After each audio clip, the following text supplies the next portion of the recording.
नाम आणि प्रेम ही जुळी भावंड आहेत.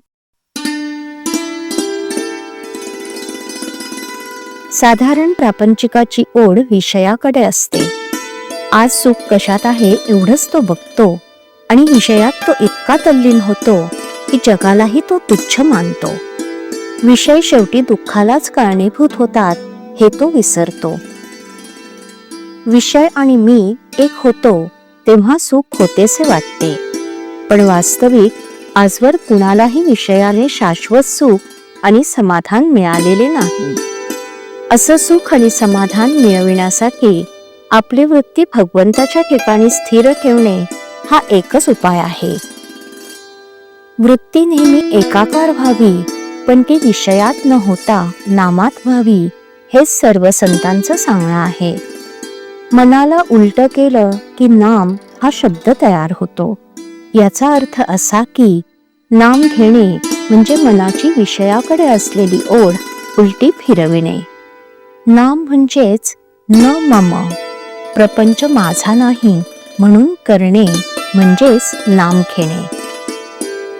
मी जितकी प्रपंचाची काळजी घेतो तितकी नामाची घेतो का, याचा प्रत्येकाने विचार करावा.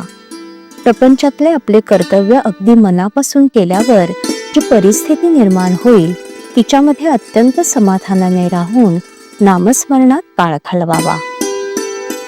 निर्गुणाला एक जुळे झाले ते म्हणजे नाम आणि प्रेम. दोन्ही एकमेकांना अतिशय चिकटून आहेत. एकाला धरलंय की दुसरं त्याच्या मागं येतं. आज आपलं प्रेम अनेक वस्तूंवर, व्यक्तींवर, पैशावर, विद्येवर, देहावर, लौकिकावर गुंतलं आहे. त्या कारणाने भगवंतावर प्रेम करून त्याच्या मागे नाम येईल अशी आपली अवस्था नाही. गोपींची तशी अवस्था होती, पण आपण नामाला वश करून घेऊ शकतो. ते झालं की भगवंताचं प्रेम आपोआप येईल. घरादारावर प्रेम सहवासाने बसतं, मग नामाचा सहवास केला तर प्रेम का लागणार नाही. खरोखर या जगात कुणाच्या बुद्धीला पचविता आल्या नाहीत अशा कितीतरी वस्तू आहेत.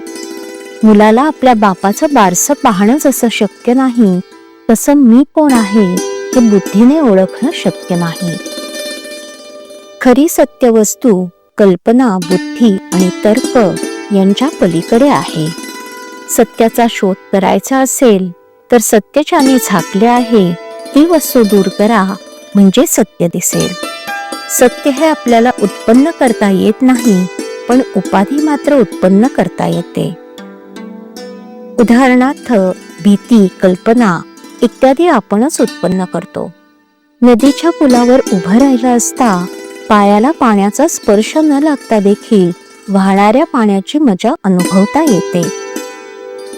त्याचप्रमाणे भगवंताचे सत्यत्व ज्याच्या अंतःकरणाला पटले तो विषयामध्ये राहून देखील होणाऱ्या सुखदुःखाच्या गोष्टींकडे गंमत म्हणून बघेल आणि त्यापासून स्वतः अलिप्त राहील. श्रीराम.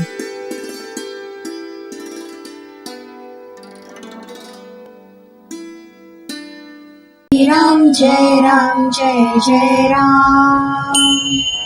श्रीराम जय राम जय जय राम.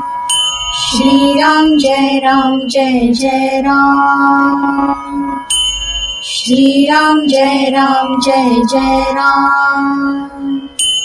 श्रीराम जय राम जय जय राम.